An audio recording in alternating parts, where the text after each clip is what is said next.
All right, well, welcome to Doodles and Dollars. My name is Dan McElhatton. I'm an acting professor at College of Southern Nevada at North Las Vegas. The weird thing is I'm also a practicing graphic designer that's been here for over 30 years. If you ever heard of something called Nevada Dance Theater, I changed their name to Nevada Ballet Theater. I also did Three Square, did all the branding as well. And what you're going to learn tonight is a little bit of some history and some insights from some people who have not only taken courses at CSN, but expanded beyond it and started and launched their own companies and their own businesses, the ups and downs, insides and outs. And you're here for a real treat because these talented individuals that are up here on stage have volunteered their time to share their stories with you. Also, we have the three panelists that are off to my right. They segregated themselves from me. I understand why I did not shower, but they all have booths here as well. So please make sure you take the time to go downstairs and check out their booths as well. They have some amazing work. So I want to start out the first part of this with saying some thank you to some special people.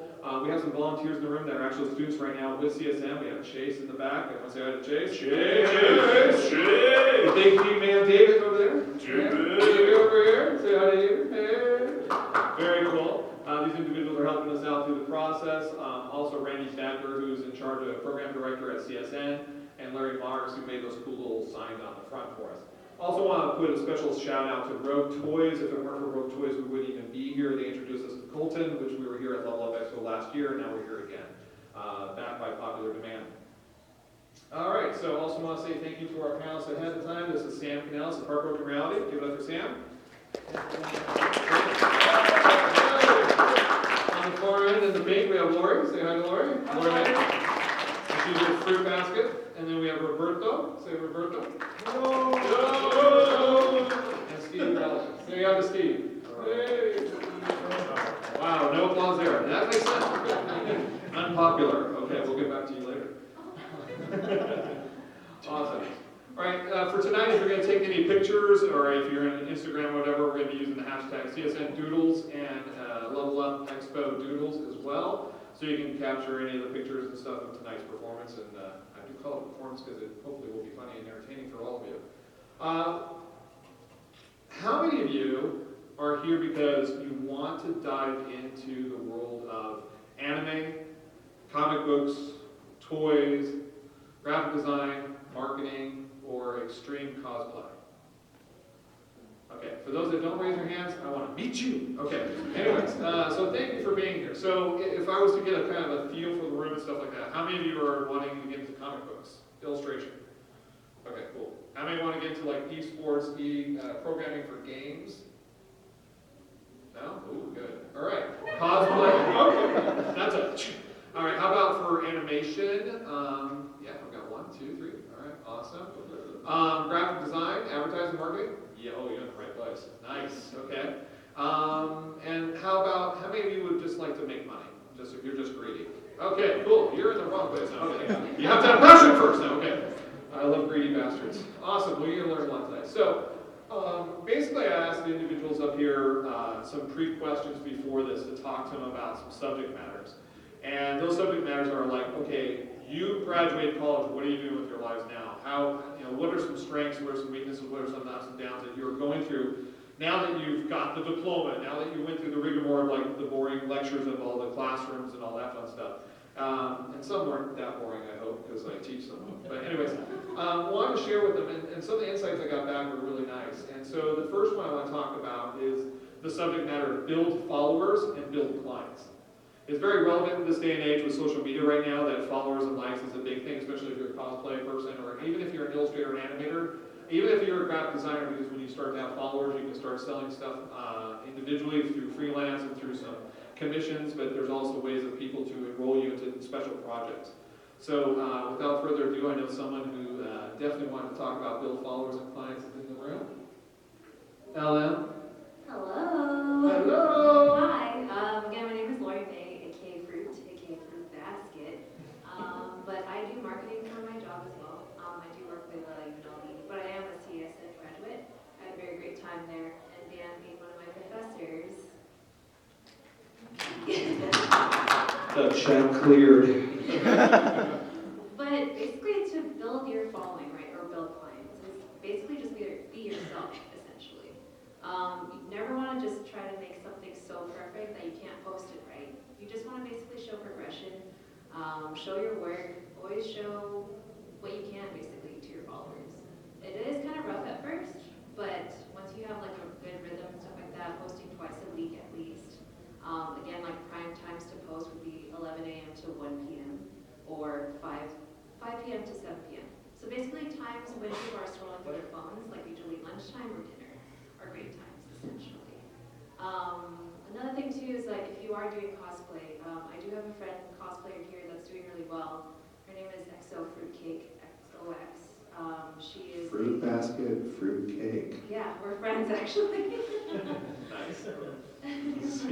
But she is a sponsor of Bandai, Lottie Gum as well. But she has also been a great cosplay influencer too.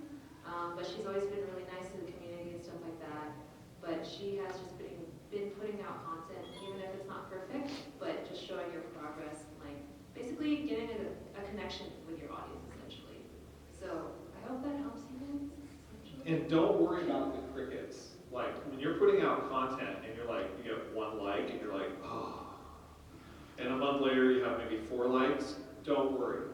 It takes time and effort. See, what happens is most people jump into podcasting, they jump into marketing right away, and they forget about continuity and consistency. So here's the key. Go get a seed of a sequoia tree. Go into the forest and plant it, and then yell at it right now to grow immediately. What's going to happen?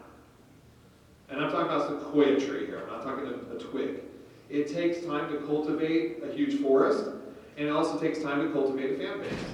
And even if you get 1 more person to add on, remember that every person that is a follower or a viewer, any which way possible, is also an influencer for you. They're already a fan for you. And the more fans you can build, by the way, that builds your web. So for those in the room that are greedy like me, the more you have in your web, they're more in your downline. A like and a view is not a conversion. But once you have enough followers and enough views and enough likes, they're going to want to buy something relevant that you have. And if you don't understand that process, look at Ronald Jenkins on YouTube. I mean, he's just an amazing musician, and if you start looking at his original videos at the beginning, he's like, hello, YouTubers, and he's like, starts playing, jamming out on this keyboard, and what happened is he created his own full CD, and within a year later, you're looking at his videos, and now he's in this huge studio because he sold over 1 million copies of his own published, his own produced, his own designed CD. So again, it takes time to cultivate. It takes time to build that army, build those followers. And it's great to have followers, it's great to have likes, but if you find ways to also convert, that's huge. That's a moneymaker. So thank you for sharing that. I appreciate that. Yeah, of course. Awesome. Thank you. All right, who wants to talk about update and upgrade? Anyone? Update and upgrade? They're looking at me like, what's that about? Alright, I'll jump. If you guys don't want to jump in, I'll jump in. Alright, so update and upgrade. There's going to be a time where what you're going to do is not timeless anymore, it's trendy. So you have to realize that some things are just culturally in the now, so it's going to be hot right now. So notice right now what's hot. Mandalorian, Baby Yoda, all that stuff. It's just so trendy, you're like, oh, I'm so sick of it. Or some of you are like, I love it. Okay, those things are going to come and go like the wind.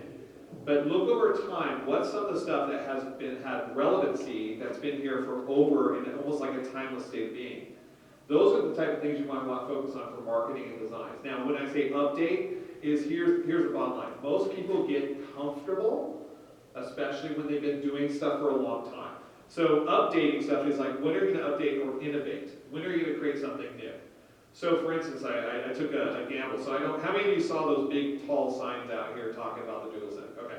So on that is some lettering that I did for Scott Bradley. Anyone know who Scott Bradley is? No. Awesome. Postmodern Jukebox? Ever heard of them? Yeah, he's the guy who plays the piano. He started it. Okay. So Scott Bradley was going to do a residency here at the Barrage. So here's a classically trained pianist from New York City. Go watch his videos. It's amazing. But when you're in New York and you're a pianist, there's thousands of piano players that are really good. And so he's like, what am I going to do different? What am I going to do that's relevant? So he started doing popular songs and turning into ragtime songs. And I just love his stuff. So every time I'm designing, I'm listening to his music. And then it turns out he's coming to Vegas. I'm like, I need to meet him. So it turns out that Zia Records was having a meet and greet. He was doing a little show there. So I went to Zia Records, and well, the night before I just started doing research on him. I looked at, I kind of stalked him. I looked at and found out that he was really into, what got him into the whole thing was George Gershwin. And at that time I didn't know who George Gershwin was, so I had to look him up, and I'm like, oh God, that's the guy from Fantasia 2000s, because I watched Disney stuff. And in Fantasia 2000, there's Rhapsody in Blue, which is an amazing animation sequence done by George Gershwin. And I looked at this gentleman up, this composer, and he had done some amazing work, and I said, I wonder if he had a logo. And he had this logo of two G's forming together. And from those two G's, I created an entire alphabet, but I just showed Scott an S and a B. We went to Zia Records, I showed up, I said, hey Scott, I'm a big fan of George Gershwin. I didn't know who George Gershwin was until I saw Fantasia 2000, by the way. But I love that, I heard you're a fan of George Gershwin, and I got inspired by something, I want to show you something. And this is a make or break moment, taking a risk. And this is where I'm updating myself in the now. Because I'm always constantly taking risks, just like it was the very first day I ever started my own first company. And I showed him the S and the B. At that moment he goes, do you have an entire alphabet of this? I go, are you hiring me? And he goes, well, what do you mean? I go, well, I don't want to do an alphabet unless we're going to do a single cover or something really cool, like an actual project. He goes, let's do it. Here's my email. And I landed him as a client. Now he's one of my clients. So you have to be willing to take that risk. I did the same thing with Hans Zimmer.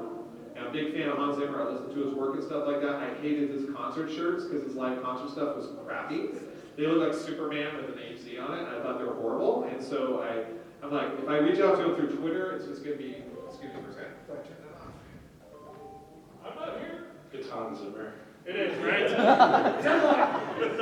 Did you say my name? He's so brutal with me. Anyways, I knew I couldn't reach him directly because he's just so popular, so famous, but I found an angle to reach at him through another person, and so when I sent him a file, something that I thought was better, he goes, oh, by the way, Hans Zimmer's sitting right here next to me on the flight, and there's the general manager, and they love your work, can we use it? Let's talk about using it for next time we do a tour. So again, you have to be willing to take those risks. So updating and upgrading is constantly doing things that are going to be risky, and updating your software, updating your style, updating your new stuff. Because you know when you're hitting that floor out there, some of the stuff you've seen over and over again, it's just like, I don't want to buy it. But then something you see is really cool with like texture and illustration, and you're like, that is so, I've never seen that before. And it just draws your attention, that's the upgrade. Now what can you do with that with advertising, marketing? They're constantly doing that all the time. They have to update themselves to hit a new market. Because this market, this day and age, we used to have like, we need their attention for 5 or 10 minutes. We're lucky if we get it for 5 seconds. Because they're like, swipe, swipe, swipe, swipe, swipe, next. So imagine in this world where it's that hectic, grabbing someone's attention not only for 2 seconds, but for 5 minutes, and captivating and becoming client with it. So always update and always upgrade in whatever you do. And how you do that is, yeah, you can do school, but here, I'm a representative of CSN. I'm going to be honest with you. There are tutorials online you can get for free. Get practicing now. Get practicing now. If it's your true passion, I recommend going into a college and going to school. And the reason being is that then you're around peers that are better than you. And they're going to push you even further faster. Just like Roberto, just like Steve, just like Sam, just like Laura, their stuff is amazing. And when you look at their stuff, when they start working, it just elevates the game a little bit higher. So that camaraderie is what you need, because that's what's in the agencies. That's what happens if you're going to work at Warner Brothers. That's what's going to happen if you go work for, what's the group that did the, not Coraline, but the, oh, now I'm going to mess it up. Not Vagina, what's the one with the weird sister, Kubo on the 2 strings? Leica. Thank you. So imagine working for them. You're not going to be in your own cubicle. You're working with a whole team that's working on something. And there's someone that's going to be a sketch artist. There's someone that's going to work on the texture background. There's someone that's doing the shooting and stuff like that. So you're going to have to work with a collaboration. And that happens in school all the time. So update, upgrade, work on collaboration.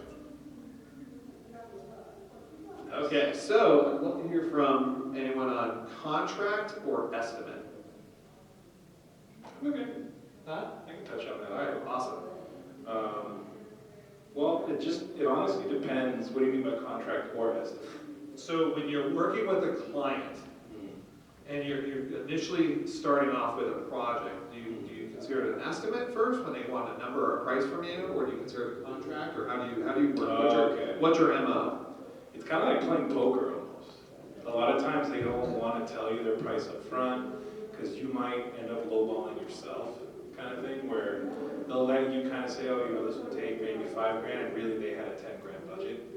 So a lot of times they know that, and you kind of have to weave around it in a very calculated way of trying to pull strings and like, okay, well, you know, just tell me, have you done something like this before? Have you had a project like this before? How much did you spend that time? Or have you hired designers before? What kind of budgets were you? So you're kind of backtracking a way around to find what their budget is. Sometimes I'm upfront if they seem like a client that's pretty laid back, it's not going to be too much of a hassle. I might just say, yeah, this is what it costs, these are the contract rules, da da da da, and you move forward. So it just honestly depends on the client itself, how big they are. Also plays a big part. You know, if it's just a small startup or something, it's good to be straight up and honest. If it's a very big firm, they're very tight on budget sometimes, or they're very strict on, oh, we only have $10 to get. So you have to be very diligent, and it took me a long time. This wasn't something I learned like overnight. I had to read books on contracts, business stuff. I mean, it's annoying, but it's the business end of this kind of industry that you do have to learn. And most people in the beginning completely ignore it like I did, and then it bites you in the butt, and then later on you're like, okay, I want to make money. So you end up realizing, yeah, I need to know this stuff. For sure. Sam, can you touch a point, because Sam was resident artist of Excess nightclub, and so he did some amazing work where you even got into designing trophies, like Instagrammings or whatever, vinyl toys and stuff. So was that a contractual obligation? Was that more of a, they're hiring you as an artist obligation? So it let me, how would I say, it all started really just me illustrating, doing all that stuff, and then I was somebody reached out from the Win Nightlife, which they handle all the nightclubs there. There's Excess, Encore Beach Club. At the time there was Intrigue nightclub as well. And at first it was exposure. I was doing it all for exposure, and then we want you to curate certain events. So that's where I had to be a little bit more fierce on whether should I ask for money, should I not. If I do ask for it, Always ask for money. and so I was like, okay, they're either gonna turn me away, or I'm gonna leave knowing that I did ask. And so I went for it, and luckily they were like, okay, let's give me a set price and we'll figure this out. So going back and forth with a couple of events, I was able to kind of calculate how much I wanted.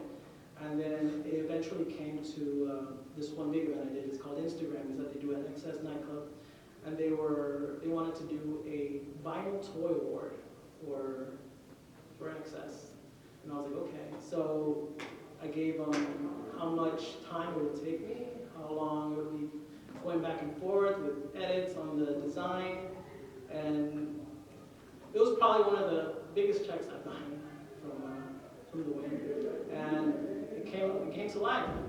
We did a huge Instagramming award. I think it was like 14 inches tall.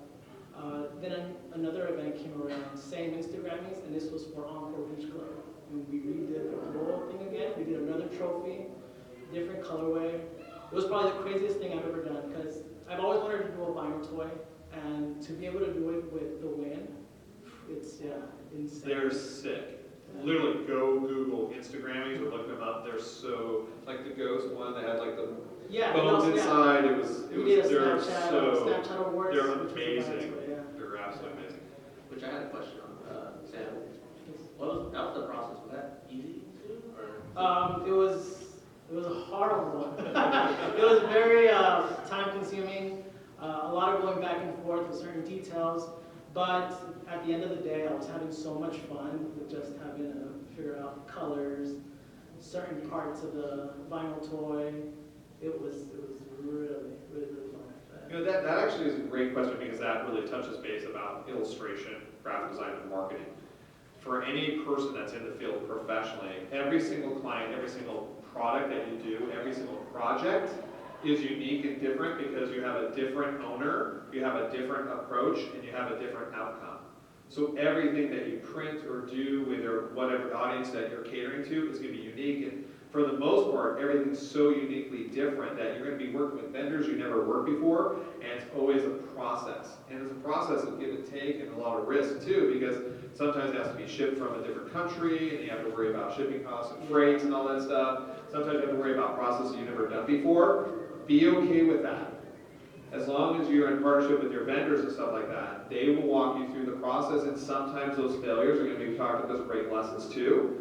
However, with those lessons, when you achieve them, now all he has is this rich history that he can do it over and over again in different ways now. Not only that, but now he can create his own custom toys, and now maybe walk in the door and go, yeah, high hot topic, yeah, can you carry my stuff now, right?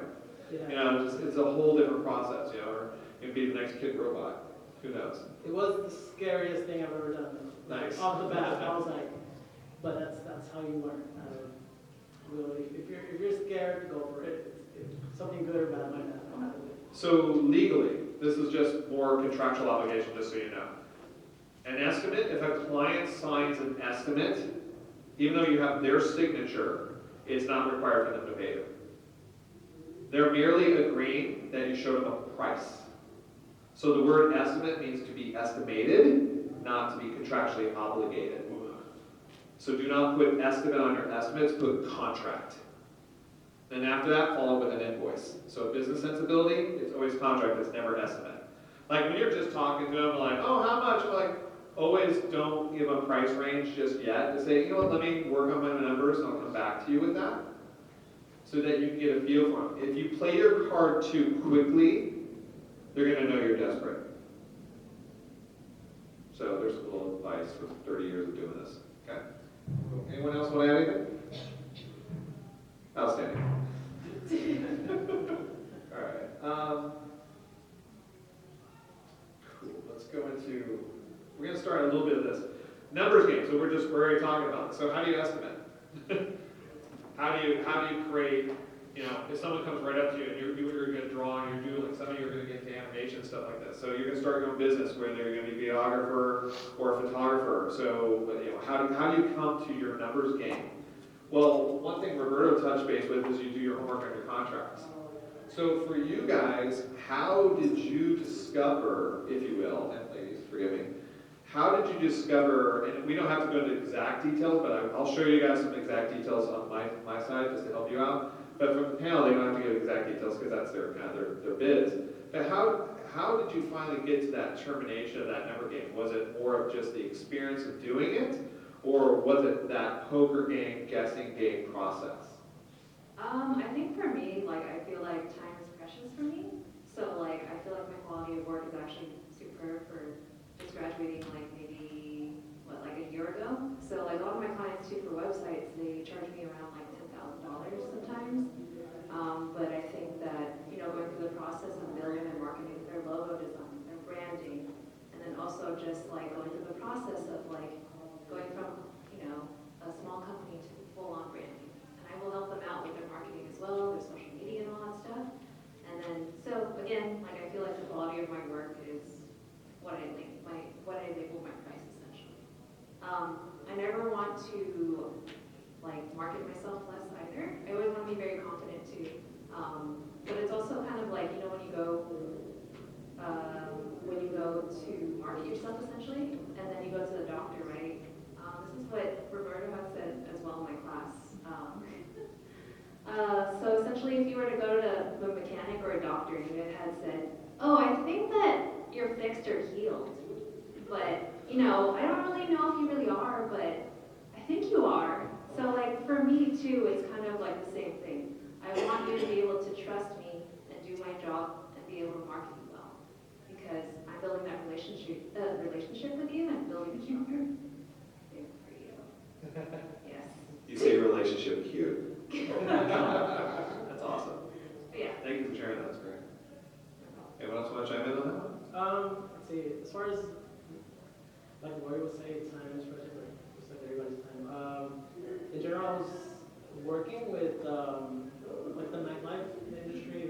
It's very fast. So you have to, how to say, when it comes to numbers in general, you have to do your own research as far as what other people are charging, what popular artists. The thing about the industry I was in, people were actually, they were reaching out to artists who were way bigger than me, and I actually got away with some prices, and I was like, wow, okay, if they're getting that much money, then I could probably gain a lot for that area. And so I started low, and then I just worked myself up, and then people started asking me, and my price went up, and went higher and higher, and people started accepting. It's just throwing it out there, and pretty much if it's a go, it's good. If it's not, then move on to the next person. So that numbers game is a great leverage point, is that there are like local photographers here in town that will have a set price, either half day, full day, hourly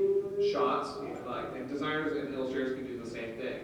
When you're a big celebrity name, like let's say photographers like David LaChapelle, or not LaChapelle, that's a comedian. Let's say he's dead. Herb Ritz or something. David LaChapelle. Didn't I say that? I just said David LaChapelle, but there's another. There's a photographer that's a funny name. Dave Chappelle. Well, is it Dave Chappelle? Yeah, Dave Chappelle. Yeah. All right, I'm mixing up my comedians with my photographers. This is Chappelle. How funny. Just water strong and interact. The photographer, he would charge, most local photographer would shoot anything from $2,000 to $3,000 for a half day, and he starts at $35,000.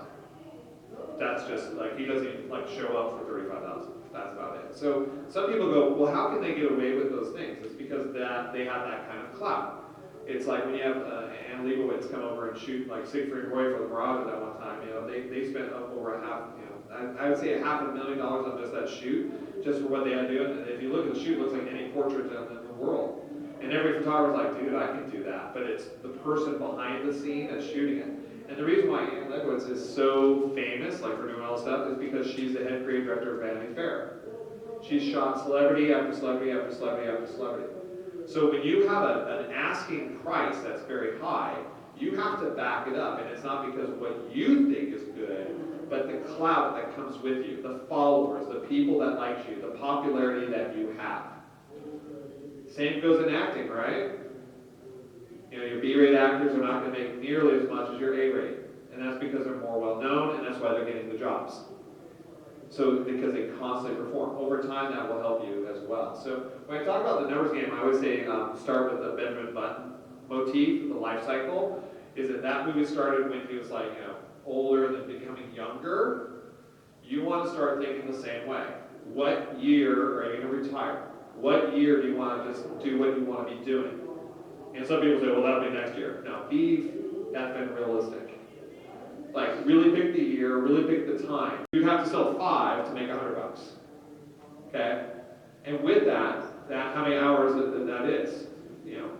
Now take it, I have to sell 5, so that's 5 times 20, blah, blah, blah. Keep adding on. If I want to sell 1,000, or have to make $1,000, I got to sell 50 of them. That's going to take a week's worth of time because of the hours that are involved in it. And for 10,000, I need to sell 500. So again, if you look at the math here and keep going up and up and up, so 100,000 sell 5,000, it's going to take you 2.5 years to create 100,000 at the rate of $20 product. Now the only difference that can change that alteration there, that algorithm, is the moment you hit what Malcolm Gladwell calls the tipping point. That's when your fan base is so big that like the whole city's buying your stuff because it's like, we gotta have it.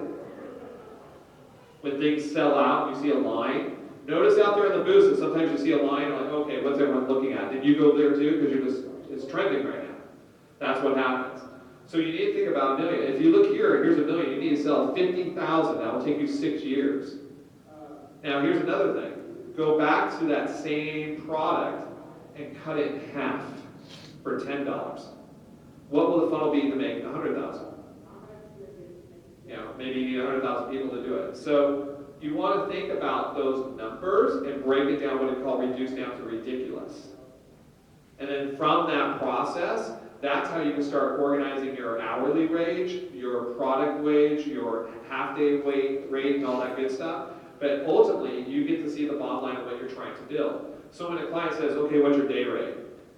And if you say your day rate, they're going, well, that's too high. At that moment, you're playing poker and you just put your cards on the table. So if they're asking what your day rate is, go, well, what's your going day rate right now that you're offering? Because what if their rate was 2 times higher than yours and you gave them a lower rate? So that's where you have to play that poker game. Helpful? Yes? No? Bobbing heads? Just hold up the cards back there that has a middle finger. Okay, good. Good stuff. All right. Something to help you out in this day and age, it's amazing right now. You don't have to have an office. You can be doing everything in your pajamas in your comfort of your own home. It's pretty cool. So you can remove the overhead. The virtual office, you don't need a warehouse anymore. If you want to start a t-shirt line, you don't have to own a single t-shirt. You don't have to own a press, you don't have to own ink. Right now you can put your designs on shirts that are pre-existing through using companies like Cafe Press, TeePublic, Threadless. Put your designs on them for free, they print them up and send you a check. If you want to test and see, hey, my stuff is really good, test it. We get students all the time that have some amazing work. I said, hey, try it. I know, Roberto, you're on TeePublic too, right? Yeah. How's that working out for you? Not bad. Every now and then he's like, oh, I made money. Right? I see, I got mine on there and they're like doing squat. So it's okay, but that, that's the thing. It's funny, it's like, I've tried the site just to see how it is, yet in my past, I worked with companies like Side Out Sport, and we were $8 million a year just selling shorts, and we sold t-shirts too. And then we were doing Billionaire Mafia, which we were doing over $25 million a year. It's because we had, over 400 stores selling our stuff. So it's like, I could design shirts for the stores, but like doing it on my own is like, wow, that's tough. And it does, it takes time. But it takes effort, but you gotta try it, you gotta put it out there. Cool. So let's talk about receiving the bounty. And then this goes really well with Roberto because he just launched a new illustration. Gee. Nice. You haven't seen it, he's got this new Mandalorian illustration, it's really cool. Thank you so much. So it's not about the money.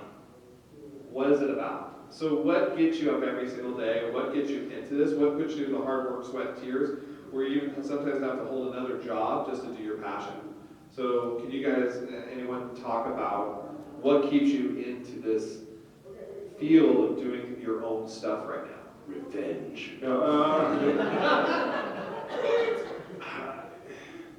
It is the love of being an artist and being but for me, honestly, it was not just being independent. I think that's been my biggest thing with me was the value of being my own boss, being held accountable by my own standards, not having to go to a job. Not that there's anything wrong with it. I had lots of shitty jobs before. I've had jobs that I've liked, but I've always valued my own independence as far as like doing what I want to do over anything else. So money aside, it's still one of those things where if I can get up and do what I do on my own terms, I can live with that. Awesome. Yeah, for me, that's the biggest thing. How about you, Steve? If you were a tree, what tree would you be and why? No, what keeps you in? What keeps you in doing the work that you're doing? I think the fact that people actually like buying my stuff kind of keeps me going. Like, what's your name again? Wow. You never said your name. You guys met passively once, and you're supposed to remember the name. But this guy, he came through. He bought the poster for his. Joaquin. Yeah. Sure. And that's how you're doing it? But yeah, he recently bought some of my stuff, and feels good, especially from the beginning when I was starting out. I was afraid to jump in because I feel like wasting money and people are going to buy it. But once you start doing it, constantly keep it consistent. It's what keeps you going. I mean, I love the money. I think everybody loves the money. I think it's really interesting the stories that come about. Yeah. Like when I was doing packaging design for Westwood Studios, and they asked our firm to do a game for them. I'm like, okay, cool. And they do a lot of, like this year they just revamped a whole bunch of Command and Conquer strategy games. And I don't play games, I just design them. So it's really funny that they said, no, we just landed the rights to do Dune. I'm like, what? They go, Dune. I'm like, I love like Star Wars, Dune, I'm in. What do I need to do? And so we did a couple concepts, and the stories that sometimes happen behind it is really kind of eerie because the actor that we hired, that we photographed here locally in the studio, he has these amazing, natural, crazy blue eyes that match kind of the movie scheme. And so we had to put it on the front cover, and when we launched the packaging, we had to go to Target, look at it all lined up on the shelf. It was like so cool. He died in a car accident 1 week after the launch. And so, yeah, right? And I'm walking down the aisle with all the boxes looking at me. I'm like, I'm sorry, I'm sorry, I'm sorry. It's so eerie, but the story behind it is just eerie that at least we got to immortalize him a little bit, his legacy with that, even though it's kind of creepy and scary, but those things happen. Like, I remember interning at Side Out Sport one day, and this huge guy comes behind me, puts his hand up, and goes, "What are you doing there, son?" And I'm like, design a t-shirt? And like, I didn't know who he was because I don't follow sports. And I knew Side Out Sport because it was a pro beach volleyball company. They were going to do something with other sports players. And I go, are you a boxer? He goes, "You're funny, kid." I go, "I really don't know." He goes, "No, I play football." I go, "Oh, well, for who?" He goes, "You don't know who I am?" I go, he goes, "Wow, why don't you come to our practice tomorrow? I'll show you." Howie Long from the Raiders. And I had no idea who he was. And I'm like, it's not so cool. Like, I wasn't awestruck about him. All my friends were, but I didn't know who he was. But you get to meet all these incredible people. Like, if I didn't do the stuff for 8 Man Eats Walk, I would have never met Penn and Teller. And do some great stuff with them. So again, there's some great opportunities as a designer and as an artist. You don't know who's going to be walking through here on these aisles one day. You know, and you get to meet them randomly. Or someday you might be designing for them. And it's exciting that way. Or the thrill of seeing your work on a shelf where people are playing with it or wearing your stuff all of a sudden, you're like, wow, that's kind of cool. There's a humbling moment with that. And so I think that's more precious than the money. Is that when you start seeing people that are motivated and love your work or wearing it honorably, you've just created something pretty special. And that's huge. Look at us right now. Look at what's being celebrated here. I mean, look around the room and look at all the different celebrations with the different costumes and the different things that we wear and what we honor and what we cherish. Because it's true. We're a part of that tribe. Imagine creating something that someone wants to be a tribe that you created. That's what this is about. Because your stuff is worthy of being created, and all you have to do is do it and post it. Be brave about it. We want to see it. I want to see it. I would love to see your work. And all you have to do is start hashtagging and putting it out there. You know, that's why we're here right now. This is where you can not only learn about the business side of design or graphics or animation, illustration, but where you can put your passions out, where you need to, and engage in them. Anyone else want to add anything? Or good? Well, Go ahead. I can answer. Yeah, please. So when I first started off doing graphic design, to me, I wasn't sure if that was my thing. Do I really want to do this? Especially when I said Professor Dan's class. I was like, oh my God, do I really want to do this? But in general, it started off with just being a local vendor, doing what I loved, illustrating, painting, drawing, and he said, like Dan was saying, that you get to a point where you start meeting people, you start collaborating with people. I've done things with Marshmallow, with Dylan Francis, Diplo. Oh, I hate you now. I like Marshmallow. And it's you know, it keeps growing and growing and growing. And now it's just, like this summer I'm excited because I'm going to be doing stuff with Parking Gym. And it's going to follow the same route as I was doing with the Wind. So it's just a matter of having fun with it and just being bigger, competing with yourself. It's really, it's fun. Awesome. So one thing I always say is secure the flow. That is, have multiple pillars holding up your roof. Everyone here has a job, okay? The old methodologies that my parents and my grandparents grew up on is it's one job, loyal to that job, that holds up the roof. Because if I hold up that, if I keep with that job, keep loyal with that job, it's going to support me into my retirement. And there's a truth to that. And there's also a lie to that. Because this day and age, corporations are closing down, shutting their doors, and the moment that you're let go, that one pillar that's holding up your roof just collapsed. So build a strong foundation in multiple ways. What that means is have multiple pillars hold up your roof. So don't just be an animator or illustrator. Find a ways of expanding and creating your own product offerings. So yes, I'm a graphic designer, but I also have a line of products I sell online, so when I'm sleeping, people can still go to the site and buy it. Yes, I can have movies, or yes, I can get a whole bunch of views on YouTube, so I'm making residual money off of commercials too. Find different ways and avenues to keep building your empire in multiple ways, not just one. Don't put all your eggs in one basket, because when you drop it, it's done. Figure out multiple ways of building your empire in multiple ways. Have fun with it. And the biggest key to that, because some people say, well, how can you do it all? I'm so tired and all this stuff, is you build a family. Literally. When you're free, when you're independent, you're freelancing, you're doing all stuff by yourself, and you get sick, who's going to complete your tasks? When you're out, you get in a car wreck, and you have a deadline, and you have to hit like a $100,000 project tomorrow, and you're strung up in a hospital, who's going to finish it for you? You need to build a family that you can trust, and that's the problem right now, is a lot of people don't trust other people.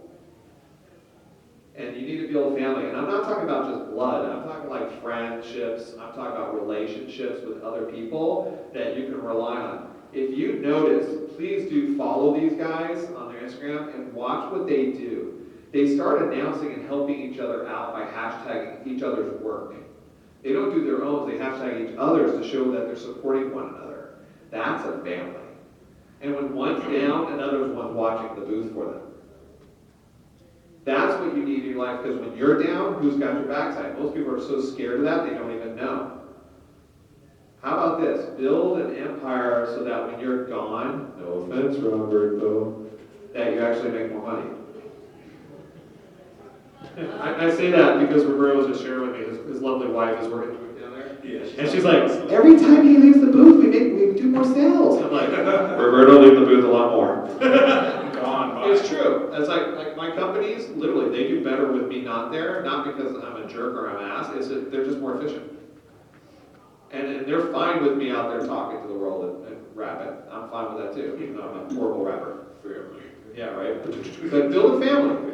Build a family that you can rely on. Build on support teams that are going to build you up, that keeps your roof up going. And you know what? There's enough money, there's enough clients that it supports all of you. So you don't have to just hoard it for yourself. In that family relationship, you can build a kind of like pseudo partnerships, pseudo LLCs. It's like this myth of like there's only one pie. It's like it's not real. And it's just mine. And you can have it. Right? Yeah. So it's an illusion. I mean, we make it up because we think that's how it's supposed to be. And it's not true. I was gonna say too, is like when you're doing your booth by yourself and you need to go use the bathroom, it's always great to have a friend. That's why you bring a bucket, God. Oh! Be dedicated. That wasn't lemonade? That's horrible. That's horrible. No, that's true. That's a horrible feeling. Okay. We have literally 10 minutes. Okay. Lightning round. Yeah, right? Okay, so you guys have cards out there, some with like fingers on it, rocking it, some with high five, some with the middle finger. What do you guys have? What questions do you guys have? Some of them literally have a middle finger on them. Yes, sir. Show us. Show us your middle finger. Show us the middle finger ones. Yay! Hey, right back to you. Okay. Anyways, we got that on film? Okay, cool. All the opinions and the quotients from the professor in the front do not reflect College of Southern Nevada or CSE. They're merely opinions. Thank you. Okay. Do you want to raise it? Is that the question? Yeah, anyone have a question? I used to have a friend of mine who used to hoard all his clients. You used to have a friend of yours? I'm sorry about that. Kill him. Okay. I hate when that happens.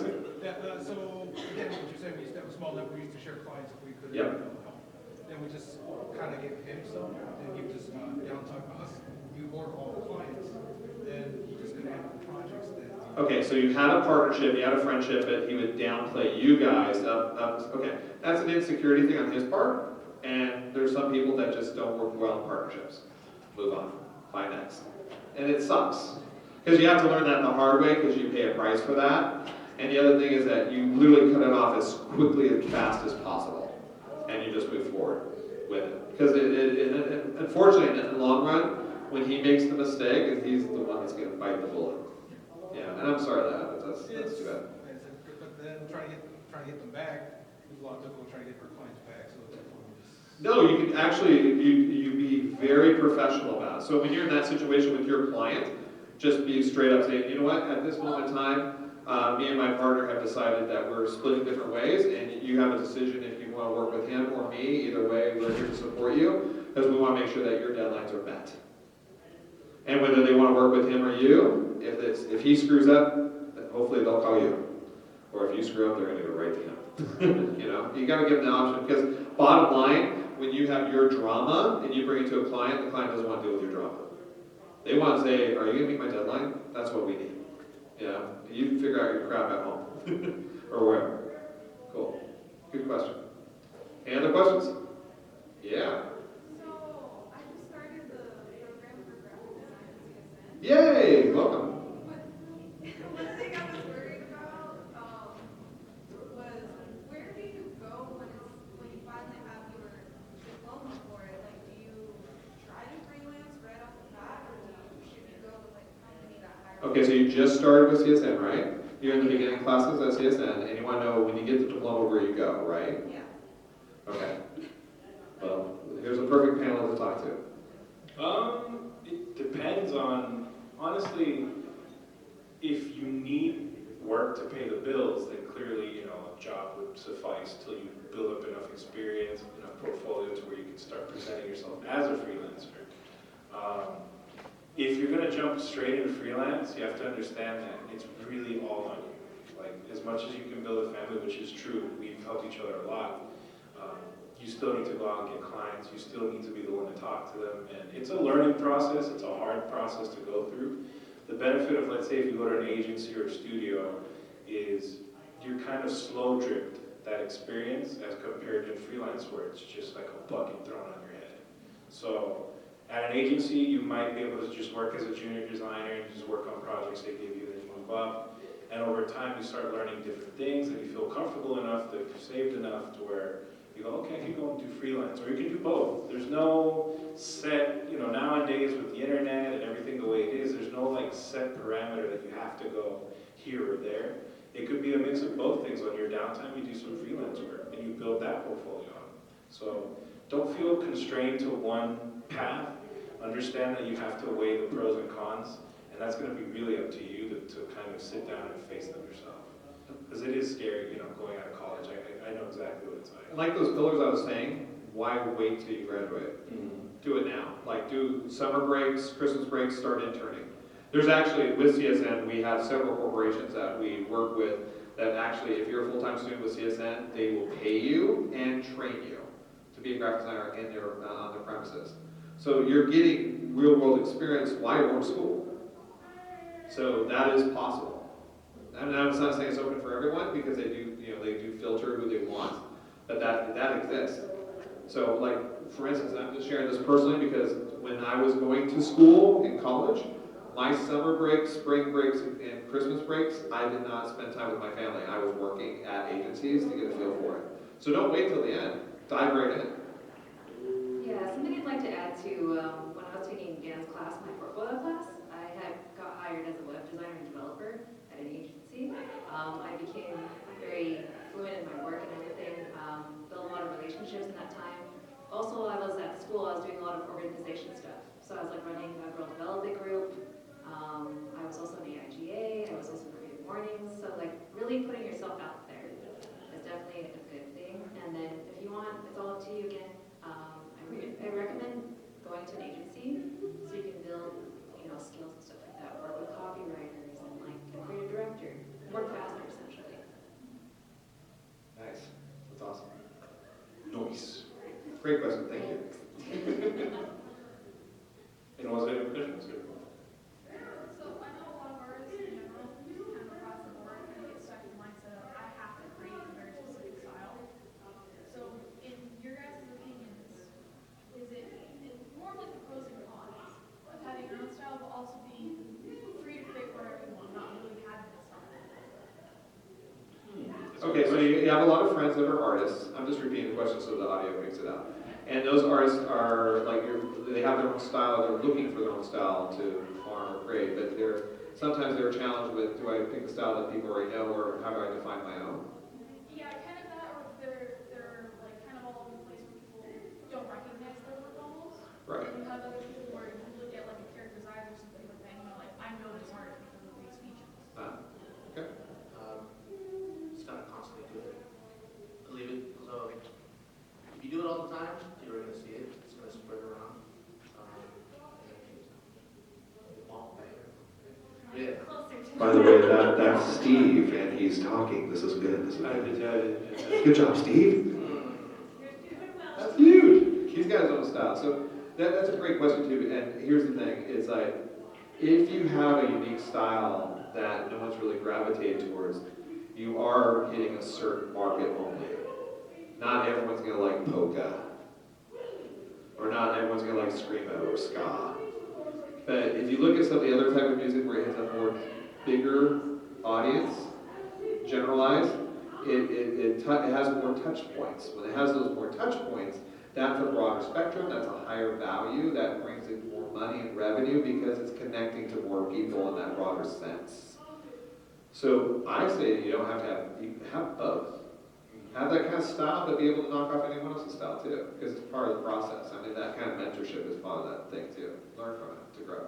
I've had that a lot where I have my own personal style, but with clients I try to match what works for that project.